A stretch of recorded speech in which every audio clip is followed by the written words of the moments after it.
भारतवर्ष की पवित्र, पावन, आध्यात्मिक धरती पर समय समय पर कुछ ऐसे महान संतों का आविर्भाव होता रहा है जिन्होंने पथ विचलित मानव को धर्म और सत्कर्म का मार्ग दिखाकर संपूर्ण विश्व को सही दिशा में चलने के लिए प्रेरित किया।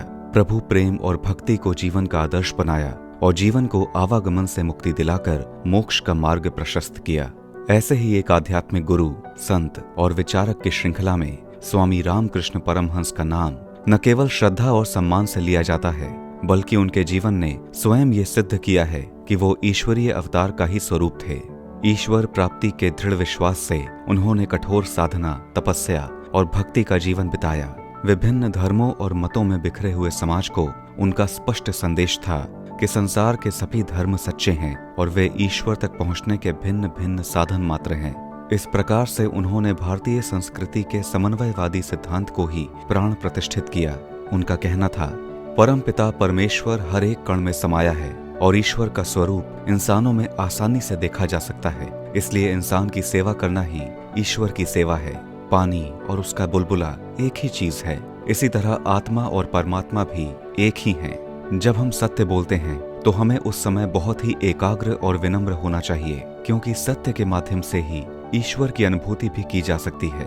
स्वामी रामकृष्ण परमहंस जी का जन्म सन 1836 में हुगली के पास कामारपुरक नामक गांव में हुआ था। उनके पिता का नाम खुदीराम चट्टोपाध्याय और माता का नाम चंद्रमणि था। उनके बचपन का नाम गदाधर था।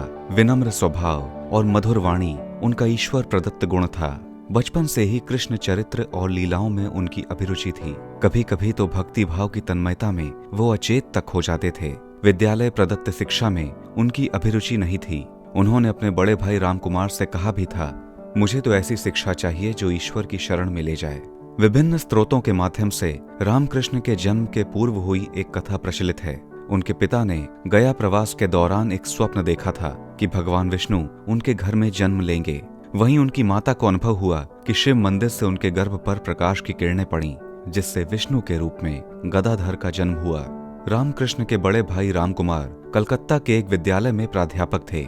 वो रामकृष्ण को अपने साथ कलकत्ता ले आए, किंतु अनेक प्रयासों के बाद भी रामकृष्ण का मन शिक्षा में नहीं लगा और उन्होंने धार्मिक कर्मकांड करने का निर्णय लिया। रानी रासमणि ने दक्षिणेश्वर में काली मंदिर का निर्माण कराया और सन 1855 में बड़े भाई रामकुमार को उसका मुख्य पुजारी बनाया गया। किंतु विधाता का रचनाक्रम कुछ और ही था। सन 1856 में रामकुमार जी की मृत्यु के बाद इस मंदिर में पूजा का कार्यभार रामकृष्ण परमहंस को सौंप दिया गया। रामकृष्ण जी के जीवन का यह निर्णायक पल था। माँ काली की मूर्ति उनके लिए एक जीवंत प्रतिमा थी, जिसे वो अपने हाथ से खाना खिलाते थे और उनके साक्षात दर्शन करते थे। ये माया और संसार को त्याग कर एक अनासक्त जीवन का उदाहरण था।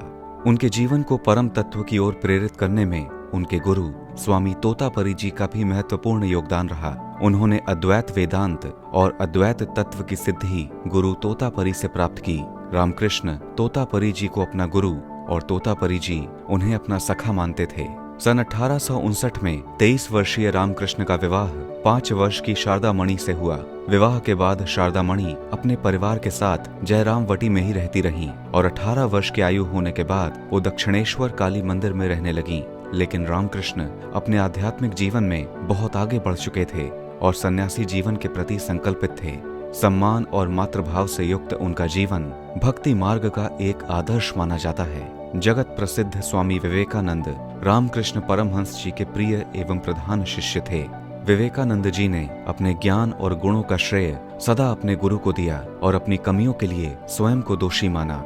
एक बार जब स्वामी विवेकानंद ने तपस्या हेतु हिमालय जाने की आज्ञा मांगी, तब परमहंस ने उनसे कहा, हमारे समाज में चारों ओर अज्ञान का अंधकार है और लोग दुखी एवं पीड़ित हैं। ऐसी अवस्था में तुम्हें मानव कल्याण की दिशा में कार्य करना चाहिए। इस वाक्य ने स्वामी विवेकानंद के दृष्टिकोण को पूर्ण रूप से मानव सेवा की ओर उन्मुख किया और उन्होंने सारा जीवन मानव सेवा और समाजोत्थान को समर्पित किया। 16 अगस्त 1886 को स्वामी रामकृष्ण परमहंस ने महासमाधि ली। निष्ठा, प्रेम, भक्ति और संसार विरक्ति का जो उदाहरण उन्होंने अपने जीवन में प्रस्तुत किया, वो सदा के लिए अमर हो गया।